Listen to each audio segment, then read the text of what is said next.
Good morning. So I wanted to share my little adventure with you. I took a quick flight to California this past week to surprise my mom for her 75th birthday.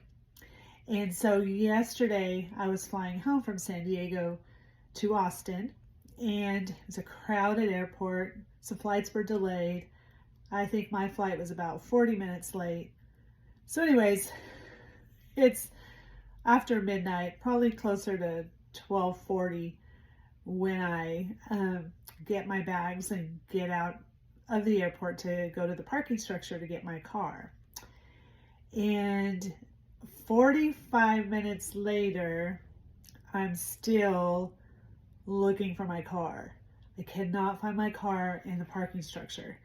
And I had taken a photo of, the sign where I had parked it, and I couldn't even find the photo.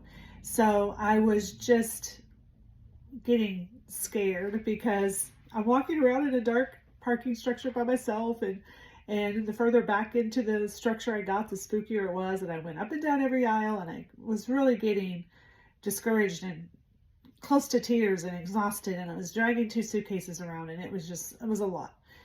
And I had texted my daughter when I landed, and I hadn't let anybody know that I couldn't find my car. So she got up to feed her baby, and she checked my location because she stalks me like that. And she noticed that I was still at the airport. So she texted me, and I told her I can't find my car.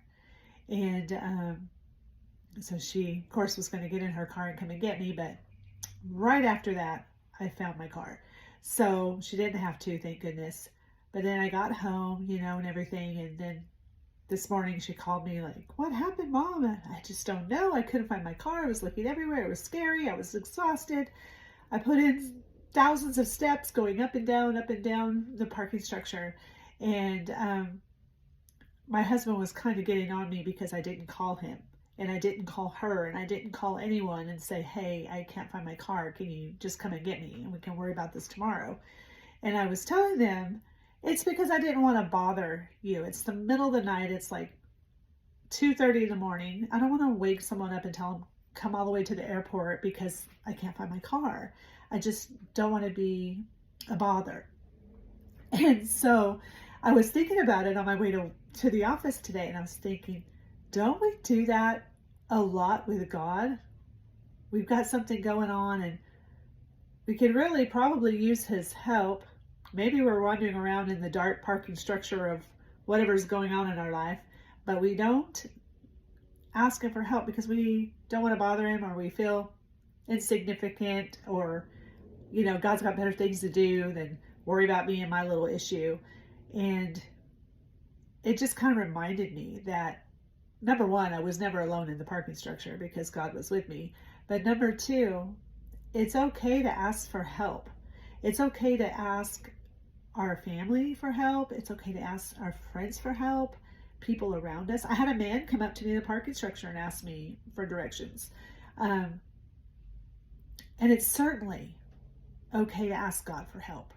We should never feel like we're wandering around in the dark, carrying our baggage by ourselves, because God is there and he wants to be that help for us, and he wants to be that support for us. So just a little reminder as I was pondering my circumstances last night that I need to learn to ask for help. I need to stop worrying about whether I'm being a bother, and I certainly need to remind myself to ask God to help me in the situations that I struggle with.